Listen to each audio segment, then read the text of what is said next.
খবর 24 সাথে আপনাকে স্বাগত। নতুন নতুন খবর জানার জন্য আমাদের চ্যানেলে চোখ রাখুন। নমস্কার, খবর 24/7 আপনাদের স্বাগত।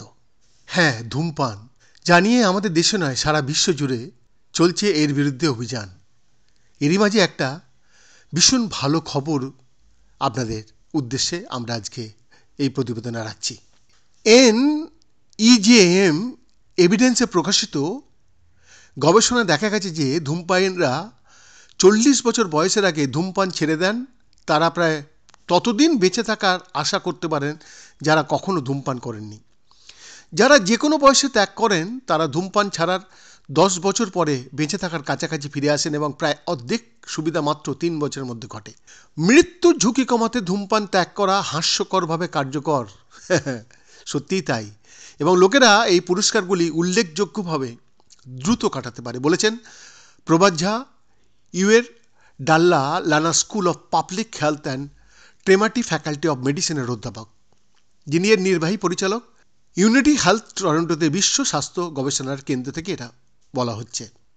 পর্যবেক্ষণমূলক গবেষণায় 4টি দেশে মানে মার্কিন যুক্তরাষ্ট্র, যুক্তরাজ্য, কানাডা এবং নরওয়ে 1.5 মিলিয়ন প্রাপ্তবয়স্কদের অন্তর্ভুক্ত করা হয়েছিল, যা 15 বছর ধরে অনুসরণ করা হয়েছে।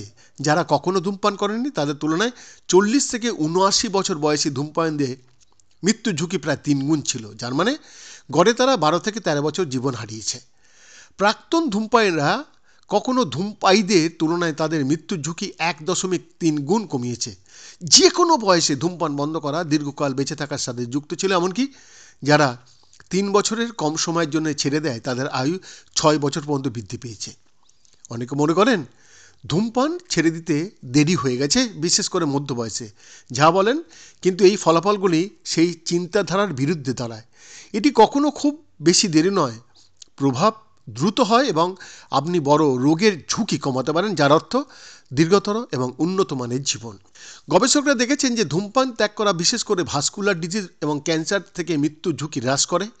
প্রাক্তন ধূমপায়ীরাও শ্বাসযন্ত্রের রোগে মৃত্যুর ঝুঁকি কমিয়েছিল, তবে ফুসফুসের অবশিষ্ট ক্ষতির কারণে সম্ভবত কম। গবেষণায় জড়িত 4টি দেশে বর্তমানে প্রায় 60 মিলিয়ন ধূমপায়ী রয়েছে এবং বিশ্বব্যাপী 1 বিলিয়নেরও বেশি। 1990 সাল থেকে বিশ্বব্যাপী ধূমপানের হার 25% বেশি কমেছে, কিন্তু তামাক এখনও প্রতিরোধযোগ্য মৃত্যুর একটি প্রধান কারণ। যা বলছেন যে এই ফলাফলগুলি ধূমপান বন্ধ করতে চায় এমন লোকেদের সমর্থন করার জন্য সরকারগুলির প্রচেষ্টায় জরুরি যোগ করা উচিত। ধূমপানদের ত্যাগ করতে সাহায্য করা স্বাস্থ্যের উল্লেখযোগ্য উন্নতির সবচেয়ে কার্যকর উপায়গুলির মধ্যে একটা। বরং আমরা জানি যে কীভাবে তা করতে হয়। সিগারেটের ওপর কর বাড়িয়ে এবং বন্ধ করার সহায়তার উন্নতি করে।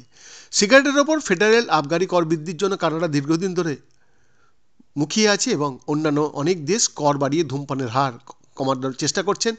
যা আরও বলছেন বন্ধের সমর্থনে ক্লিনিক্যাল নির্দেশিকা এবং রোগীর সংস্থান যেমন হেল্পলাইন অন্তর্ভুক্ত থাকতে পারে, তবে একটি সম্পূর্ণ স্বাস্থ্য সিস্টেম পদ্ধতিও অন্তর্ভুক্ত থাকতে হবে। যা বলেন ধূমপায়ীরা যখন স্বাস্থ্যসেবা ব্যবস্থার সাথে যে কোনো উপায়ে যোগাযোগ করে তখন চিকিৎসক এবং স্বাস্থ্য পেশাদাররা তাদের ছেড়ে দিতে উৎসাহিত করতে পারেন।